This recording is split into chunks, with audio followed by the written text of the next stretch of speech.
22-vuotias Jaroslavin ensikertalainen on noussut myöskin M-joukkueeseen. Tässä on Sarov tehnyt varsinkin puolustuksessa kovia valintoja, kun hän on melkein puolet puolustajista valinnut ihan uusia kavereita. Sitten Shirokov pääsee vielä kiekkoon. Puoli minuuttia vielä ylivoimalle. Shirokov vastaa Marttinen. Jalalla menee sitä Shirokov ohi, sitten Jakovlev liukuu sinne. Bielovilla on hyvä laukaus, hän on puolustaja numero 77. Pakarinen kärkikarvailla, tulee Kivistö esiin, hyvin Suomen boksi pitää kiinni siinä. Maalin edessä on Jakovlev tällä hetkellä, Kivistö peittää, Pakarinen peittää, kuka ratkaisee? Sieltä tulee veto, joka painuu ohi Pekka Rinteen.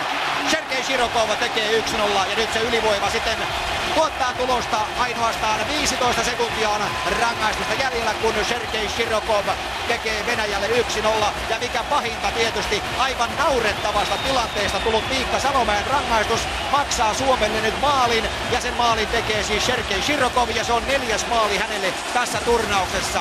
Tarkka veto ohi Rinteen ja Kovlev tekee siellä maalintustalla maskia ja siinä on vielä Charipovin hyvä syöttö. Ja sitten veto lähtee täältä ja todella pienestä tilasta se tulee ja siellä on Marttinen ja siellä on myöskin Jakovlev ja pomppaako se vielä sitten siitä jostain, se nyt on se ja sama pomppaako vai ei, Venäjä johtaa ottelua 1-0. Ja sitten aloitus, joka on tärkeä sen takia, että peliaikaa ei paljon ole jäljellä enää. Ja niinpä siellä kiekko kimpoilee pelaajan jaloissa. Pakarinen pääsee vielä kiekkoon. 9 sekuntia vielä peliaikaa jäljellä. Vielä pääsee Jori Lehterä tulemaan keskeltä. Lehterä, Pakarinen ja siellä! 3 sekuntia erää jäljellä. Ja Iiro Pakarinen iskee turnauksen 3. maalinsa. Tuleehan se sieltä näistä paikoista niin kuin pitääkin. Nopea vastahyökkäys. Ja siellä jupisee Haris Vitolins. Pelaaja aitiossa, että mitä pojat tapahtuu. Katsokaa vielä, Lehterä tulee keskeltä. Antaa itseluottamusta uhkuvalle Pakariselle, joka laittaa taas sieltä tutusta paikasta sisään. Tunneli on avoimena ja sinne menee Bobrovskin tunnelista. Lehterän loistopassi, Pakarinen iskee 3 sekuntia ennen erän päätöstä Leijonan 1-1 tasoihin. Ja on tämä 22-vuotias IFK-pelaaja nousemassa todella kovaan rooliin. Isä valitettavasti traagisesti menehtyi, mutta isoisä on nähty täällä edelleenkin katsomassa peliä. Tämä entinen neuvostotohtori niin sanotusti, joka johdatti Neuvostoliiton punakoneen aikanaan lukemattomiin mestaruuksiin. Sitten tulee Komarov, joka johdattaa Suomea seuraavaan valintapaikkaan. Palola blokkaa hyvin vihensä. Komarov pelaa kiekon viivalle. Juuso Hietanen takaisin sitten Lehterälle ja toinen Suomen ylivoimapeli nyt jäällä. Lehterä, Mika Lehterä ratkaisu antaa siihen keskustaan. Ja seuraava pommi ja siellä on! Ja nyt menee Olli Palola! Olli Palola iskee Suomen 2-1 johtoon ja vihdoinkin Tappara-pelaaja onnistuu ja ylivoima toimii. Oi. Siinä höylätään ensin Bobrovskin torjuntaan ja sieltä tulee Keuruun Kovalchuk ja 3. kerta toden sanoo Olli Palola. Ja katsokaa vielä uudelleen. Ensin tulittaa toinen Tappara tykki Pekka Jormakka. Lehterä jakaa jälleen. Jormakka tulittaa ja sieltä tulee Palola ja pommittaa ohi Bobrovskin. Ja Suomi menee ottelussa 2-1 johtoon ylivoimamaalilla. Vajaa 7 minuuttia toista erää pelattu ja Palola tekee turnauksessa jo 4. maalinsa. Hirmuista kansainvälistä läpilyöntiä tekee 26-vuotias Tappara-pelaaja. 9. ottelu tässä turnauksessa jo ja vielä jaksaa Nashville maalivahti. Näitä torjuntoja Suomi kaipaa kipeästi. Sitten aloituksen jälkeen jälleen kiekko sinne. Nyt pitäisi aloituksessa saada pikkusen tehoa lisää. Ovechkin, hänet tuuppaa sitten tilaista pois Jokinesta laajuisen huono syöttö viivalle. Shibatsov antaa kiekko mennä keskialueelle. Medvedevin kimppuun haulaan. Tähän pitää nimenomaan iskeä nyt, ettei Venäjä pääse sinne hyökkäysolle, koska tässä se on vahvimmillaan. Ja sieltä tulee Ovechkinin veto, Pekkarinen puuttuu jälleen peli Kivistö. Ja kun Ovechkin pääsee vetämään, niin kuin tiedetään nämä maalimäärät, niin peli on 2-2. Juuri näitä siellä ei saisi tulla, kun annetaan tälle miehelle tilaa ja niin Venäjä räjäyttää tämän hallin välittömästi uudelleen. Juuri kun päästiin johtoon, niin valitettavasti Venäjä tasoittaa ottelun ja tasoittaa nimenomaan juuri sillä pahimmalla mahdollisella tavalla. Joukkueen kapteeni pystyy tekemään maalin 27-34, 2-2. Nyt katoaa täydellisesti Suomen joukkueen pelistä puolustaminen. Sen näkee joka paikasta. Sieltä tuli ensin Lajusen erittäin huono rännisivallus. Ja sen jälkeen vielä Lajunen lähtee sinne Blottikovin kimppuun ja unohtaa Ovechkinin täysin vapaaksi. Ja mies, joka on näyttänyt NHL:ssä 422 runkosarjan maalia, ei näistä tilanteista erehdy. Vladimir Shibatsov syöttäjänä 2-2. Ei siinä Leijona kauan olla ehtinyt iloita. Jori Lehterä aloituksessa, vastassa on Jevgeni Malkin.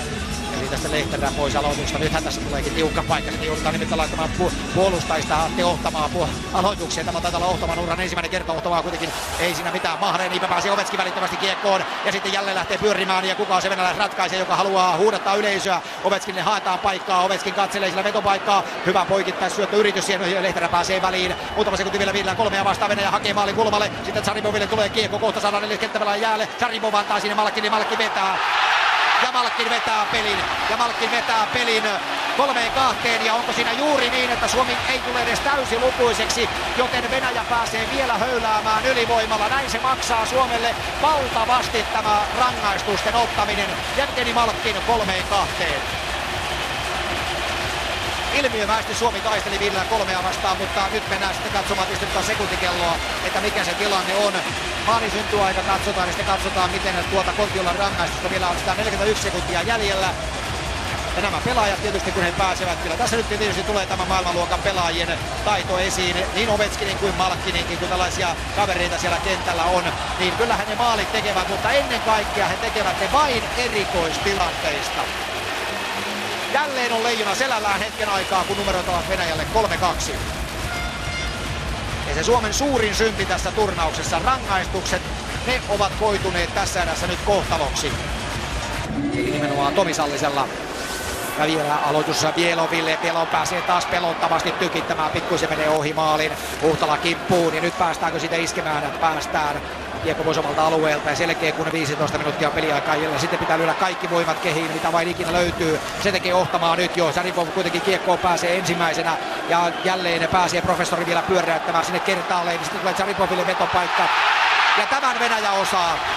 Oli ilmiömäinen ylivoimamaali, ei mahda mitään. Tsaribov iskee poikittaisyötöstä ohi rinteen. Ja niin saa Suomi karmaisevan oppitunnin siitä, miten Venäjää vastaan ei pidä pelata.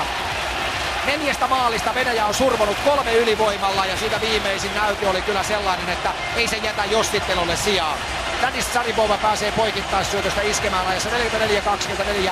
Aivan tyhjään maaliin. Siinä isketään Suomen puolustusteliö täysin hajalle. Shirokovin syöttö tulee ja ei ennätä Pekkarinen sentään näihin. Ei sentään mahdottomuuksiin kukaan ei ennätä.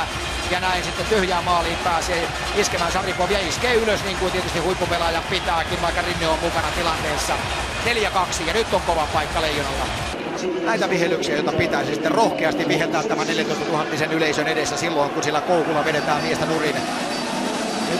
Nyt on hurja paikka, 4:30 peliaikaa jäljellä. Se jättää enää 2 minuuttia peliaikaa, 2,5 minuuttia peliaikaa jäljelle. Mikäli tässä nyt ei sitten Venäjä värkkää vielä maalia, joka vietäisi sitten niin kuin sitä kuuluisaa maailmanlopun meininkiä. No lähellä se on nytkin, yli menee 2 kertaa pääsi Malkin yrittämään Tihonovin kanssa, sitten kamppailee Juri Marttinen siellä. Ohtama on silmittömästi uurastanut siellä Suomen puolustuksessa ja pommeja tulee koko ajan. Ja kyllä Pekkarinenkin on aivan varmasti aivan puhki, niin kuin myöskin Ohtama, joka on pelannut silmittömiä minuutteja. Joutuu olemaan vähän kontillaankin siinä ja Venäjä höylää joka puolelta. Ja höylää sen lopullisen ratkaisun. Tihonov on maalin edessä ja tämä on karmaisevaa tämä ylivoiman käyttäminen. Se on 4. ylivoimamaali Venäjälle tässä ottelussa ja se ratkaisee myöskin tämän loppuottelun. 5-2 Venäjälle, kun 4-0-7 ottelun 3. erää on pelaamatta. Viktor Tihonov maalin edessä, häneen se sitten osuu se kiekko lopultaan. Sieltä se toimitetaan viivalta ja Tihonov siinä tippaa kiekon ohi Pekka Rinteen.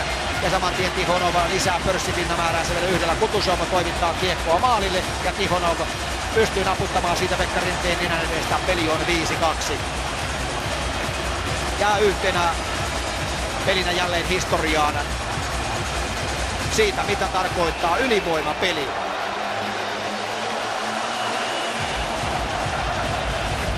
Ja nythän tämä yleisö sitten riehautuu täydellisesti. 5-2 on peli, 4 minuuttia peliaikaa jäljellä.